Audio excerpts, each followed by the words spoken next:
Well, we may not have Eric Adams as New York City mayor to kick around anymore, but he's not quite going away. He said in a video today, September 28th, that he is ending his re-election campaign for that job. He cited constant media speculation and the city's campaign finance board's decision to withhold matching funds, saying he, quote, cannot continue despite what he called achievements in office. The quote was just cannot continue. The rest of the stuff was the implied stuff, just so you know how I'm reading from a script. He has been running as an independent after skipping the Democratic primary because of that Mondami guy. Now, Adams will finish his term. He's not leaving the office yet, which runs through January 1st of 2026, till the end of this year, beginning of next year. With a little over 5 weeks until Election Day, the race refocuses now on Democratic nominee Zohan Mondami, we just mentioned him moments ago, independent candidate Andrew Cuomo, who lost the Democratic primary to Mondami, and Republican Curtis Sewell, who's just sort of there. There are other folks kind of scattered around, but essentially the four-man race is now a three-man race, with Adams essentially trailing badly in all the polls. Now, because of timing, some outlets note that it may be too late to remove him from the ballot, so you can actually still vote for him, and technically he could win because he's on the ballot. But without the funding happening, the squeeze to him, meaning he does not have the release of public matching funds to pay for his work, he can't pay for his work, including where he got picked up for, someone got picked up for handing money to a person in a bag of chips, because it happens. The key factor in being elected these days is it costs a lot of money to be in power. So without the money, his matching funds, he needs more extra money. He can't quite get it because he's not seen as the primary dog to make this thing work. Now, Adams' political standing has slipped amid a lot of scrutiny along the last months and low approval ratings for just not getting his job done as well.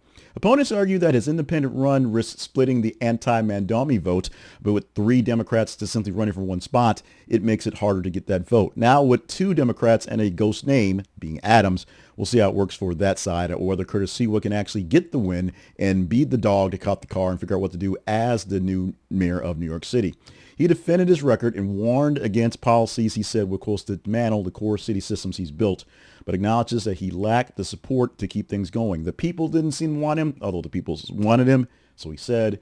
The Democratic Party didn't want him, although they really don't want Mondami. They don't really want Cuomo either. They don't want any of the guys. They just want someone else.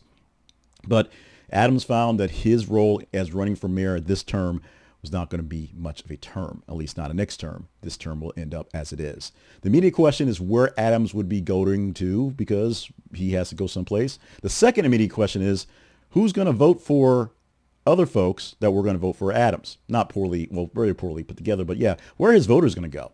Mondami has led most recent surveys that once they got split from the Adams ticket, they'll go straight Democratic. Cuomo is getting some because the moderates are going that way and business leaders want that way. And Sewell still remains the underdog just in general because he is.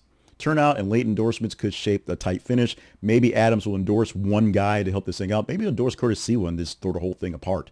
We will see what happens. But right now, as of today, Adams is done for running for mayor. Not done being mayor for another couple of months. Now, this clarifies the field and reduces vote shifting as we expect it to be in a 4-man horse race. Now, just a 3-man race between a Democrat, a Republican, and an independent. We will see how this plays out in nearly weeks. And voters have a chance to get a clearer choice of who they want to be in charge of New York City and how the world would run, since New York City is a prime target on how people are voting around the world, oddly enough.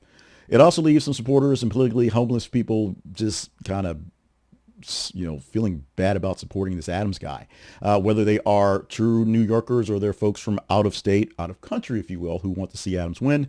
The people who have their money, pun intended, and their pride in an Adams win are going to feel disappointed and will have to go someplace else or just sit it out.